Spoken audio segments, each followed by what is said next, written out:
Once we decided that we wanted to work with the builder, I was conscious of making sure that even though we thought the quote and the scope of works was 85 to 90% there, I didn't want to rush on that last 10 to 15% after all this time to make sure that either there weren't things unforeseen, things that I was leaving out, maybe decisions that I had made a year ago that maybe weren't as current as I thought, and took that took the opportunity to go through all the drawings, the selection schedule, the scope of work to make sure that everything that I was assuming was included was included.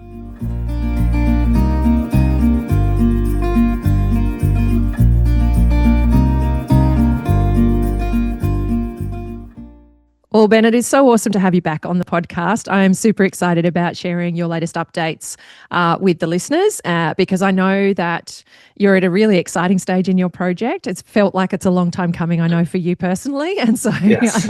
I think it's going to be really awesome to share more about how you've got to this point and what you're navigating at the moment. So last time we spoke, you had found two builders, both of whom you were happy to work with. And so there was that sort of analysis of who was going to be the best choice and how are you going to do that. And then also, I think too, there can be a personal thing of like worrying about letting down the person that you have been working with, and you know how you kind of have that conversation with them about that they're not the one that you've chosen. Can you talk through about how you went about actually selecting the builder that you decided to work with? Well, we came to that choice, as you recall, once we had undertaken a redesign of our project because the first one was just well outside our budget. And in terms of making that decision, a big part of it was all the work that we had done with both of those builders over, it was at least a year at that point. The due diligence we had undertaken, but also, asking questions, the way that they had reacted to queries, the delays, and even when we decided to go to a redesign phase, what advice they had and the level of communication, responsiveness, and from what I could tell, technical building capability. And the truth is, like, they were both very strong, but in different ways. They both had a very good degree of experience, but took a bit different approaches. One of them being on the tools, one of them much more in a project management and very highly organized, from having run his own building company for a very long time.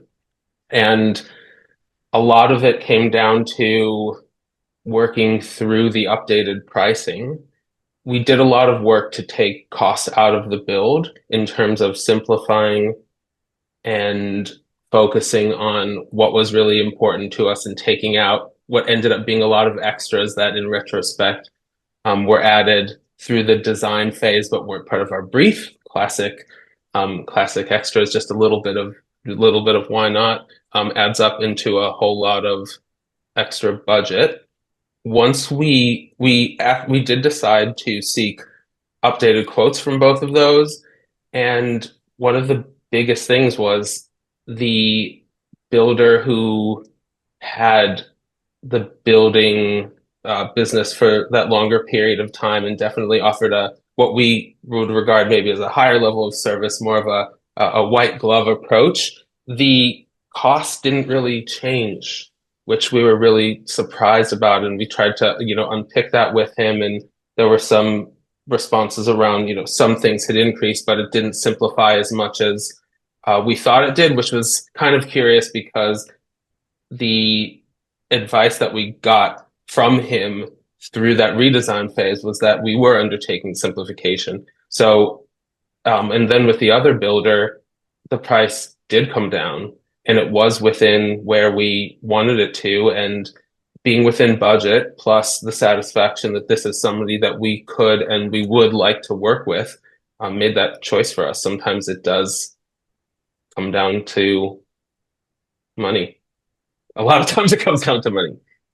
Well, it's come down to money, but you've also been making some judgment calls there in terms of the kinds of businesses that they operate, how they work. Yes. You gave yourself a long runway in terms of testing the relationship with them prior to the contract as well, which gives you a lot of exposure to what they're potentially going to be like to work with whilst the project's under construction. So I think, you know, that's a very different exercise to obviously sending your project out to tender, getting, you know, 3, 4, 5 builders to price on it, and then choosing the cheapest quote off the back of that. Like, that's what you've done is actually a lot more thorough and constructive in terms of that negotiation and figuring out who's going to be the best fit alongside who's going to be able to deliver it within that budget framework. And it is That's true. interesting that with all of that reworking, that the price didn't change, and that also it sounds like that builder wasn't able to give you a satisfactory explanation as to why it had stayed the same, which, you know, if the builder had sort of said, look, prices have increased, or we feel X, Y, and Z is the reason why it's not changing, perhaps you would have had a different kind of outcome. But it sounds to me like they weren't able to sufficiently explain to you why, after all of that It, reworking, you weren't seeing the price coming down. it's true, and I should probably add that it is, well, on the first point, yeah, that by the time we had started building, we would have known both of these people for a year and a half. So, um, eh, really understanding them for a long period of time absolutely gave us the comfort to move ahead. But then on the revised quotes, the one that didn't come down that much, what it actually did is the quote that we got back from the builder that we didn't go with, actually the bottom line that they provided came down as a percentage wise about the same as the other one, but a lot of that was due to elements that were removed and that were then put on us to purchase and arrange. So that actually took a lot of work in terms of, all right, like what else, well, not just comparing quotes, but knowing what is required and the things that we would have to do, and preparing a spreadsheet and adding those back in. And that really revealed the extent of the difference. So there was quite actually a bit of work to do once those quotes came in to understand their comparability. Can you talk a little bit about how you went about doing that? I looked at the I looked at both the previous and updated quotes that we got from both builders. The key thing was I was very grateful to the builder that we didn't go with for it was definitely not a actually that one was closer to a line by line pricing, which I didn't necessarily expect as part of because I understand like everything comes together and I shouldn't expect line by line. But in terms of the scope items that were included, I was able to break that down and prepare a comparison, and then using the knowledge of what else we were going to need for the build, be able to add some stuff back in and make a comparable judgment. It still wasn't perfect. But when I was comparing from the other builder that didn't have line by line pricing, but again, comparing scope items before and after, the other thing too, though, is I asked each builder a lot of questions around what's included, and also just making sure that all the latest plans were referenced, not just what was drawn by the building designer, but the engineering, the selection schedule, just making sure that I was taking as much assumption out of what I was reading as possible and kind of ground truthing it in writing. That gave me the confidence. Fantastic. I can just picture you with your spreadsheets and your knowing you the way I do, Ben, the way that analysis would have gone down.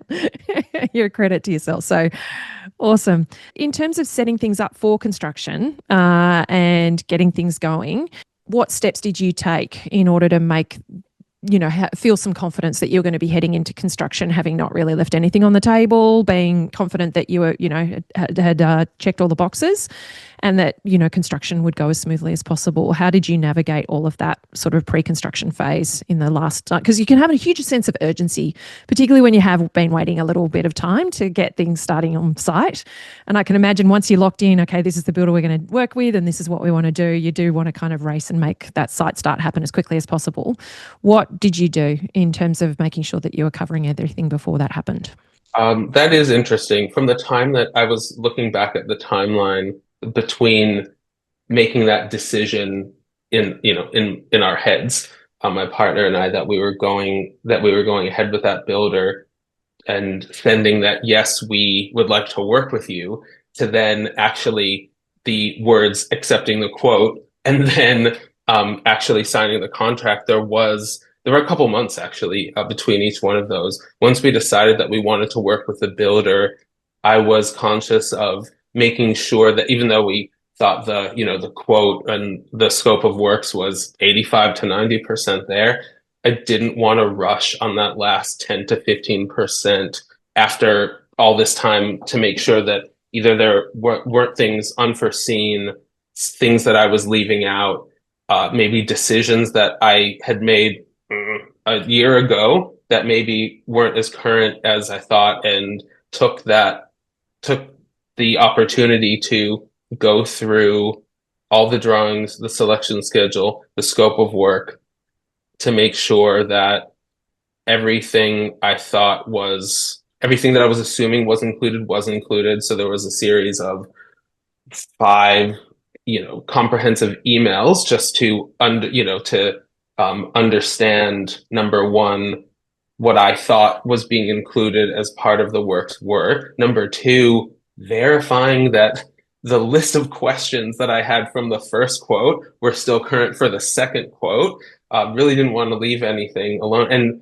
And also then some of the high level decisions that we had made, maybe with like, mechanical ventilation and roofing, I think, were whether that was a chance to go into a little bit more detail and understand the supplier that he was planning on using. Like, one of the great experiences that I had in putting the quote together in the first place was finding a window supplier that we really liked, and visiting their showroom, talking to them, getting a high degree, researching their product, because that's, such an important part of the home that we're building.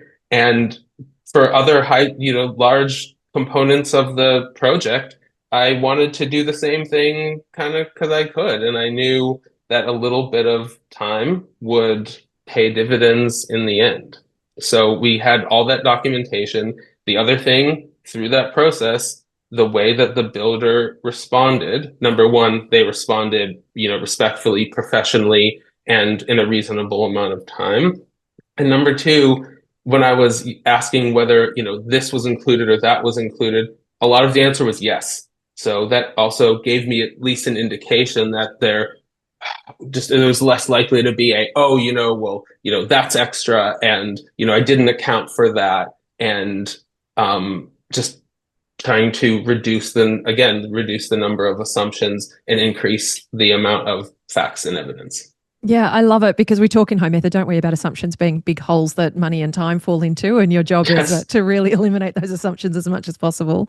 And being able to do that prior to signing the contract, obviously, is a very helpful thing, so that you don't have that problem on site where you have that confusion about something you thought was included and it ends up being a variation. So I love that you took the time to go back as well. I think that that's a really great piece of advice for listeners, because we talk about all of the conversations, all of the decisions, all of the things that happen along what can be quite a long time frame, and you can just think that, yeah, surely this has all been factored in and it's been, but I love the fact that you took that opportunity to reflect and check, are they still current? Are they still relevant for you? And if they are, have they been included, so that you can have certainty about that before you sign the contract. So that sounds brilliant.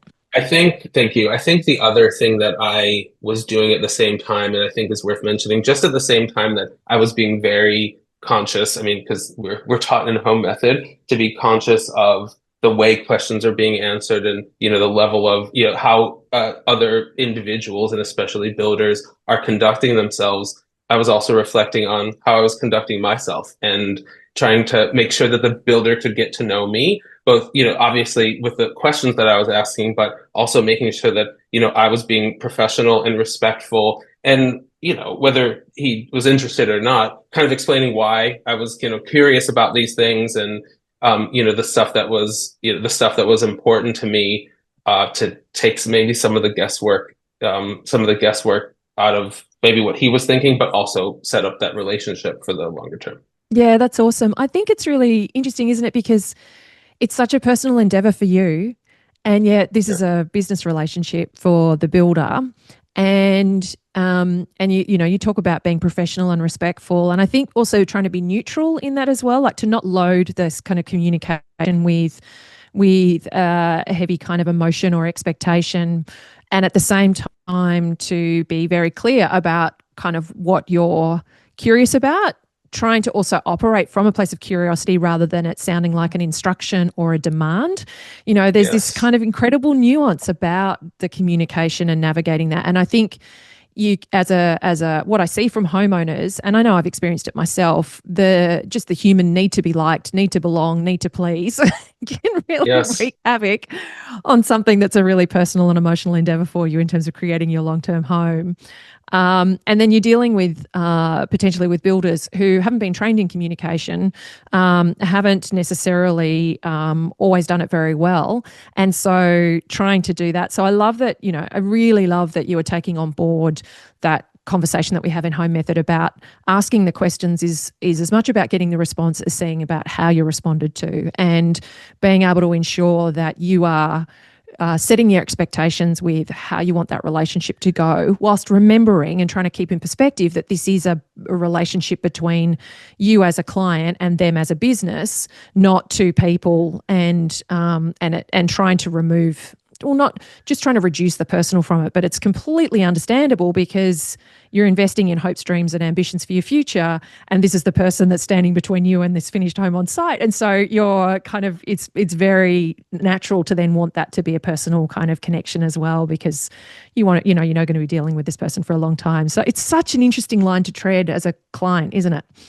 It is. And I will say it may not be a personal relationship, and it's a professional arrangement, but it is a professional relationship. Like there is a relationship part of it. There's humans involved, especially, there's two parties that are working together. So not to be, I guess like unemotional and cold. And part of it's, the builder certainly wants to understand what, I want to achieve as an individual, but I also want to, I guess like contribute to just making it mutually beneficial, and understanding that there is a human on the other side of that, and a professional relationship is still a relationship, but Yeah. certainly not a personal one.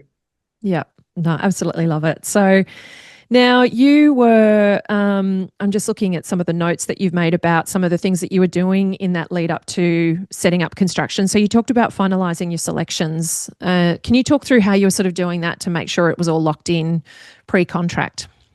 Yeah. So, I mean, the approach that we took in the first place was to, and these words are sort of like just burned into my head, is bringing forward as many decisions before you sign the building contract, which I think is not just helpful in terms of getting accurate pricing and an accurate scope, but just taking, I think, from being in home method and seeing how much happens during the build phase, I couldn't imagine having to make decisions during the build process, like not to mention like just the headspace and getting the timing right, but also a lot of decisions that you make, other parts of the build depend on. So I wouldn't want to compromise my ability with, all this customization. I wouldn't want to compromise my ability to have what we wanted by not putting in the work to make the decisions ahead of time. So one of the key things, so obviously we made a great many, design decisions related to the actual building design. And then, as I said, big ticket items like the windows, but also working with an interior designer through the process to prepare a comprehensive selection schedule, 7 pages of internal selections on a spreadsheet, and I think it was like two and a half of externals. And yeah, had just like have line by line those decisions, and trying to strike the right balance between, with the redesign of not revisiting too many things that we had made good decisions on for a reason, but for some things where we're comprehensively changing something, like we were changing the kitchen layout and changing some of the joinery, but whether we wanted to revisit things around the edges, but also when we were looking at, taking costs out of the project, finding the areas that could make a significant difference and whether there were alternate choices that would still achieve our objectives. Like I think the flooring was a good is a good example where I think like sometimes with a certain type of carpet you can I can get wrapped up in like, oh, this super plush wool this luxury product, and just like, wait a minute, like, am I, how much, like, is this functional? Am I getting caught up into uh, just extra costs for no reason? And just examining some things that we decided to go through. And again, it was another prioritization exercise. But it's just like when we looked at the building design to understand really what's important to us, also with the selection schedule, where we were spending some of the larger amounts of money, where it would make a cost difference and where it wouldn't make a functional difference to optimize. I love too that you were documenting it all. Like I think a lot of people can fear investing the effort and time in documenting it all in case A, they need to then change it down the track, or B, it doesn't end up being the price that they want, but it gives you a place to start from, and it gives the builder something accurate to actually price. So then you can have that conversation. Whereas if you're working from the builder's assumptions about things, you're just working from allowances, then it creates a lot more scope for there to be variations through the build. So it's really awesome that you took that time to lock those things down. In terms of your services and things like that, can you talk through what you were doing? Because obviously that can be a big bucket of money in a project as well. Things like, if you're having air conditioning, your lighting, all of your plumbing infrastructure. How are you kind of navigating that to have confidence before you dived into the contract? I think the biggest thing was probably for services was the mechanical ventilation. That was actually the only thing that came back with a revised builder's quote on a provisional sum, and an assumption that was being made there. So because again, we had for better or worse, we had additional time as we were, negotiating a contract or, waiting for things to happen.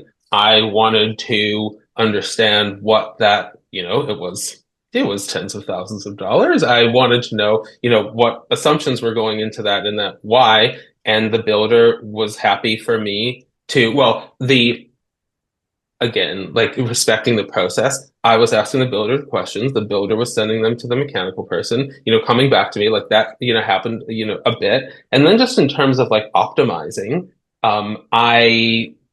we took the opportunity for the three of us to meet to understand what assumptions they were doing and why. And I don't know if I'd necessarily, so what I'm going to say next is like, I don't know if I'd necessarily recommend to everybody. But I look, I like to understand things and I want to make sure that I get things right. So I also spoke to other potential, the builder was planning on using a certain vendor and I understood it was likely to go that way, but I also took the chance to talk to other professionals who were willing to talk to me about how they might approach the kind of like heating and cooling that sort of building and renovation and extension, and understand how they would approach problem solving, etc. And then I took the knowledge and the information that I received, and then had a further discussion with this further three-way discussion, and got to a stage where where we weren't having the gold-plated solution and we weren't undercooking it, but I was a lot happier with where the price was, but also why certain things were being done. Because I had in our last renovation, I think we had a bit of an overcooked heating and cooling system, and I just wanted to avoid that. Yeah, I absolutely love that, Ben, that you did that because to me, it just speaks to the fact that you wanted to be informed about this big expense. And something like your heating and cooling infrastructure can be quite a chunk of money in a project budget, and particularly if it's sitting inside a provisional sum and you know that it's potentially got some flex in during construction, trying to lock that down as well so that you understand where the potential variance might come from, and are they things that you can potentially mitigate now because somebody's making an assumption about something that just haven't had a conversation with you about. And I think I mean, I remember my days at Mervac, we would have the HVAC contractor come in during the design phase to literally do a pencil drawing over the top of our floor plans to say, look, this is how we will air condition this home, or this is how we'll run the infrastructure. So we need to have ducts here and here and here. And it's just so helpful to be able to, when you know that it's something that is going to take up space and need to operate a certain way. And then you as a homeowner, it's a system you need to maintain. It's something that you actually have to service long term in order for it to go well. So I think understanding the mechanics of all of that is super valuable for you as a client. And so I love that the builder was open to you having that kind of collaborative conversation. To me, this is speaking volumes about your builder selection and about the kind of relationship that you've crafted with them, and lots of green flags about how open this builder is to that. They don't see your involvement as a challenge to their expertise and their role, but they're actually seeing that their job is to help you feel more confident and informed about it. A lot of builders aren't used to having clients that are so educated, and they can see it as a threat. And so I love that, like, there's lots of green flags with what you're saying about how this builder is navigating your desire to have agency in your project. And so that's boding really, really well. So absolutely love it. The other, in terms of the green flags, I should also mention, besides the due diligence and speaking with other clients beforehand, before we approached this builder in the first place, we kept in touch with some of the people that we spoke to who he'd, done other projects for. So the fact that we had that extra year, really helped us, that really helped us understand what things were like, but after the build also, and that helped us make a confident choice.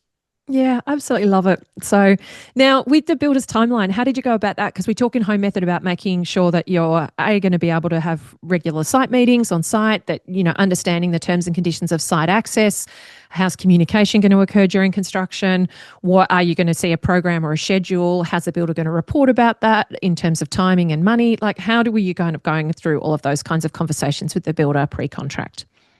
So as part of our choice of builder, that was definitely one of the questions that we had asked, like how are things scheduled, and that was probably that was the response to that question from the top two builders that we were choosing between. That was probably one of the biggest differences. I think the builder that we didn't choose to go with has a sophisticated software system that gets updated on a regular basis, and the subbies have a version of things on their phones, and it's highly up to date, and it's quite detailed. And the builder that we chose to go with, it was evident, didn't take the same approach, and approaches that particular aspect of the process in a less detailed way.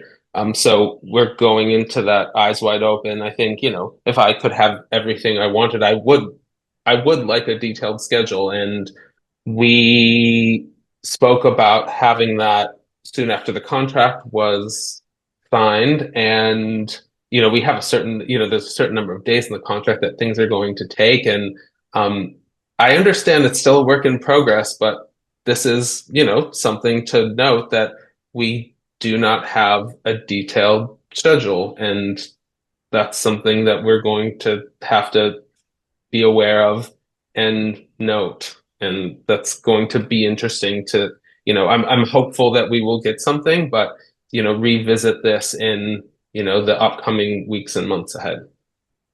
And in terms of your access to site, what have you been able to set up with the builder in terms of visiting site and having site meetings? Oh, another, home method life lesson. Arrange regular site meetings with the builder. And again, we, asked the builder about that, and he was very happy to, accommodate. And we said, how does weekly work? He said, sure, I'm, happy to do that. And from the very beginning, we had our, weekly Friday, 7:15 site visit. And after a couple of weeks, it's like, oh, do we really need the site visit the next week? It's like, and I was, it's like, do I want to, get up extra early and do that? Usually not that early, but that notion of having a forum for regular communication actually does make a lot of sense. And it does it keeps communication, I guess, like outside the week because I don't need to contact the builder all the time when they're doing their work. Like I did all this work well, I should say we did all this work, um, to be really specific and detailed about what we were wanting. So if we have a mutually agreed time for communication, unless there's anything that urgent or emergency, that should be the time that we talk about it. And that has gone really well so far. And I'm really satisfied with how we've approached that and how the builders dealt with it. Awesome. Are those site meetings being minuted? I am keeping notes. I think the right decision for the relationship is for us to keep notes and not call them minutes.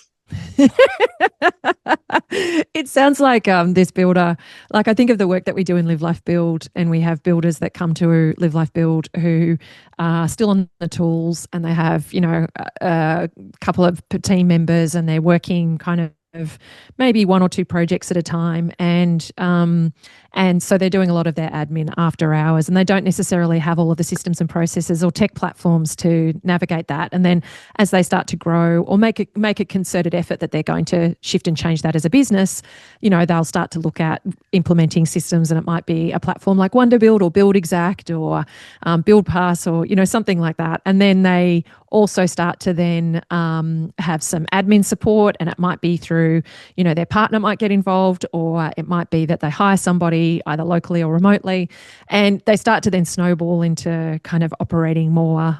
They get more off the tools and operate more at an administrative level in their business. We talk about how inside building businesses, 80% of what a builder actually has to do is off-site, not on-site. On-site only represents 20% of what it takes to run a building business. And so it's really interesting, your builder. I don't know if you listened to the conversation that I had on the podcast with Anthony Hickey from Two Tone Construction, who'd worked as a builder with some home method members. And he said that the home method members kept the minutes, and now he does it because he saw the value in it. And he joked about how, it was a bit humbling that they were the ones doing it.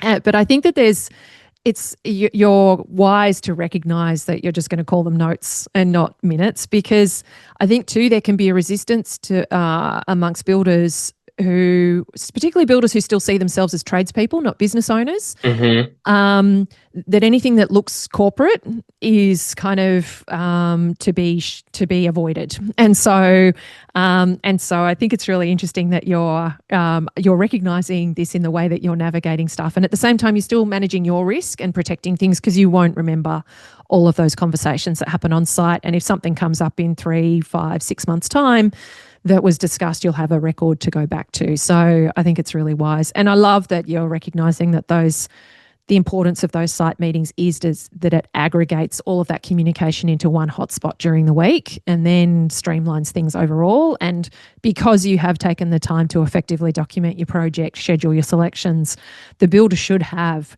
the information that they need to know what they need to execute. And so your job is basically to be there, being informed of anything that does come up, because it can in a custom project.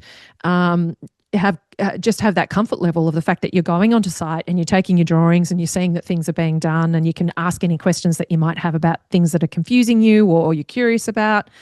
And the builder, if they have any questions, knows that they've got a time frame within which to ask you. And that's all done rather than them having to kind of call you at the end of a day, give you a time frame to get back to them, all of those kinds of things. So it bodes well for all of that going smoothly. The schedule is a tricky one because Yeah. it is one that I would love you to have, but I also understand that it can be tricky to extract from some builders. Again, this is a conversation that we have with builders. They are doing this work anyway because they have to as part of planning the project and pricing it. So I would just, any builder that's listening to this, could you please just figure out a piece of software like Tom's Planner or even an Excel sheet and just map it out, because all you need as a client is to see the stages that are aligned with your progress draws, and you'll have so much more comfort about what sort of is the timeline overall and how that marries up with the dates in the contract. So so it's quite interesting because it's work that they're doing anyway, but that next leap of putting it into something that they can give to you graphically is often the stumbling point.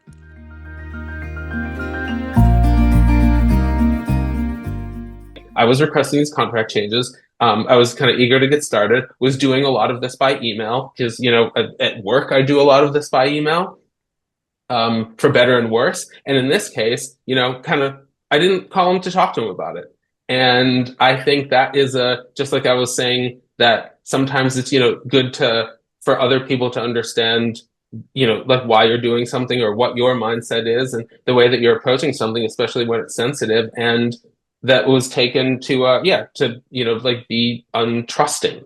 And actually I can understand that. Like I don't fault that at all. And it's kind of like it was a good lesson for me that I should uh just be intentional and careful and reflective on how in a professional relationship, how other people could perceive what you're saying, especially like where there's assumption involved. So when there's something sensitive like this, it is sometimes just worth a discussion. And then you can transact over email.